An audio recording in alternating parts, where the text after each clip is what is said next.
Om Sri Gurubhyo Namaha Hari Om.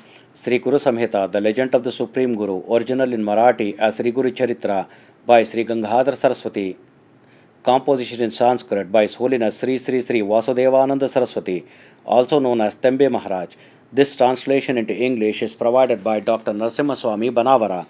Chapter 47. The Supreme Guru blesses his devotees at 8 places at the same time.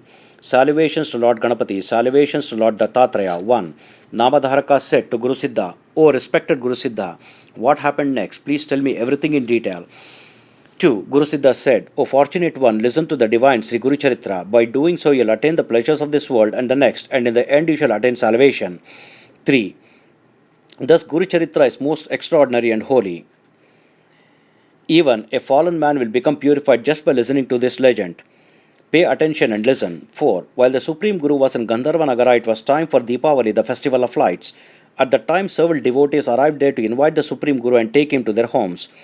5. Among them, several most affectionate devotees of the Supreme Guru sought darshan of the Supreme Guru, saluted him and requested him to grace their homes on the auspicious Deepavali day. 6. Each devotee was from a different town. Realizing that the Supreme Guru said, How can I come to all of your homes at the same time? 7. You decide among yourselves where should I come, and I will do so. There is no doubt in this. I am only dependent on my disciples. 8. Then the 7 devotees began to talk among themselves. They soon began to fight, saying, The Supreme Guru is my Guru. I shall take him to my home. I will definitely see to it that he comes to my home. 9. The Supreme Guru stopped their fights and said, Your fighting is a waste of time. I am the Guru for all of you. I shall definitely come to one house. 10. Hearing the Supreme Guru's words, all the devotees folded their hands and saluted the Supreme Guru. They said, O Lord, please do not discriminate between the rich and the poor people. 11. Please see everyone as equal. Do not analyze one person as higher and another as lower in status. If we show indifference to poor people, we shall enter the river and give up our lives.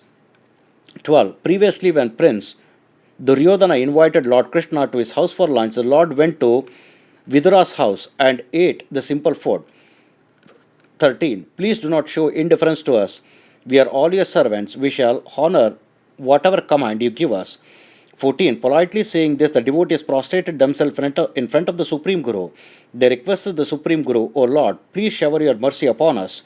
15. The Supreme Guru said to all the devotees, Now, you all go home. I shall come. Do not doubt my words. This is the truth. I bear witness to my own words. 16. Hearing the Supreme Guru's words, the 7 devotees saluted the Supreme Guru and said, You speak these words only to pacify us now. What is the point? You have to now decide whose house you are going to grace. 17. The Supreme Guru thought to himself, These people are ignorant. They do not realize the significance of my opinion. I should call each devotee separately and tell him in secret. 18. Deciding thus, he called one devotee separately and whispered in his ear, I shall come to your house only. Do not tell this to anyone else. 19. This is the truth and the complete truth. Then the devotee happily left the place. Then the Supreme Guru called the second devotee and said the same words. He also left the place happily. 20. Thus the Supreme Guru, who is none other than Lord Vishnu, whispered the same words to each person and sent all of them home in a happy state of mind. 21. Thus the 7 devotees who were inspired by the words of the Supreme Guru reached their respective villages. Then an amazing event happened. 22. All the devotees kept the Supreme Guru's words a secret. They did not speak to each other. After devotees left, the Supreme Guru went to his mata, that is monastery. 23. Realizing that the Supreme Guru had arrived at the mata, all the villagers came forward and saluted him with great devotion. They said, O Supreme Guru, O Lord, why do you plan to leave us on the Deepavali festival day and go elsewhere? 24. Then the Supreme Guru said, O devotees, I shall remain here. Do not worry. I shall be with you right here. 25. Meanwhile, it was Sandhya time already. It was the Dhanatrayodashi, that is the 13th day of the dark half of the month of Ashwayuja. It was a day when everyone had to perform an oil bath. 26. Since the Supreme Guru, who was Lord Narayana, was omnipresent, he donned 8 similar forms. In one form, he remained in the Matha in Gandharva Nagara. With each of the other 7 forms, he appeared at the respective houses of each of the devotees in their village. This was a great and unique miracle. 27. The Supreme Guru appeared in 8 villages in 8 similar forms and accepted the worship performed by the devotees and blessed them. Then he came back to his Matha. No one had realized this unique and secret incident. 28. A fortnight later, on the full moon day of the month of Kartika, all the people from the surrounding villages gathered together for a big fair known as Tripura Utsava. At that time, the devotees came to the Supreme Guru. 29. The devotees saluted the Supreme Guru and said, "It has been more than 10 days that we are having your darshan." Then the devotees talked among themselves about the fact that the Supreme Guru had graced their homes on the festival of Deepavali. 30. Soon the devotees began to fight among themselves, saying, "The Supreme Guru definitely came to my home.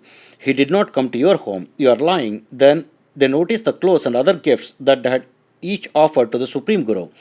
31. They were all astounded. It was definitely a surprising and amazing fact that the Supreme Guru was at 8 different places at the same time, accepting the hospitality and worship of his devotees on the Deepavali day. 32. As news of this incident spread around, all the people were amazed. They said the Supreme Guru is definitely the very manifestation of the Trinity, Brahma, Vishnu, Shiva. He is certainly the incarnation of Lord Narayana. There is no doubt in this. 33. Then all the villagers praised the Supreme Guru with several kinds of hymns. They said, "O manifestation of the Vedas, O Supreme Guru, who is competent to realize your extraordinary and amazing greatness." 34. You are indeed Lord Vishnu, who pervades the entire universe. Your greatness is infinite and unsurpassed. You don 3 primary forms only for the sake of achieving different objectives. In fact, you are one. You are Paramatman, the Supreme Spirit. 35. Thus the villagers praised the Supreme Guru and performed arati, that is divine light with strings and brightly lit lamps. Several devotees faithfully conducted feasts for all the Brahmins. 36. Guru Siddha said, "O Namadharaka, the fame of the Supreme Guru spread all over the world. The name of the Supreme Guru became known all over this earth." 37. That is why Saraswati, the son of Gangadhara, equates the Supreme Guru with Kalpavriksha, the all-wish-fulfilling celestial tree.